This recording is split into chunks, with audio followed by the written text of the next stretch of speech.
Hey, hello Singer Stallion teacher. This is Miss Rose and I'm going to show you how to generate your student progress reports. So from your Unified Classroom dashboard, if you look on your options on the left, you're going to click on Analysis and then click on Reports.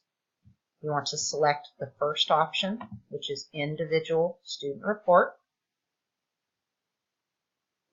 And there are some things you're going to want to adjust in here. First of all, when you go to Classes, so from the Classes drop-down menu, you're going to want to unselect your homeroom since you're not taking grades for homeroom.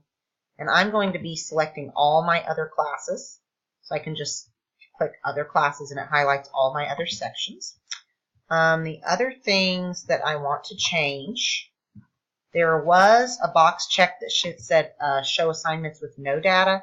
If you don't want that showing if a grade hasn't been put in, you can uncheck that box. If you want parents to see that there's a grade missing for that area, you could keep that box checked. It's already got the first reporting term selected, so that should be fine. I think pretty much everything else is fine here.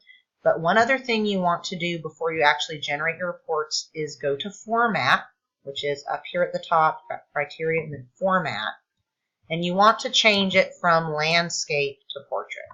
If it prints out landscape, it's probably going to generate 2 sheets per child instead of fitting everything onto one page. So you do want the page break between students. I checked this box that said exclude row shading so we can save some ink because we don't need all those crazy shaded rows. So I also checked the box down here at the bottom that says include the signature line. So if you want it returned to you, you can click that include signature line. Then you're going to click Run Report, and it's going to take it a second. It's going to be generating a PDF, and then it will probably drop that down here in your downloads. So it just dropped it. So then I can open it up and view it. And you can see I have a page per child with their grade, and it details the assignments, signature line, and if I scroll down, you can see the next child is on an additional page. So that is it, and I hope it's helpful. Thank you.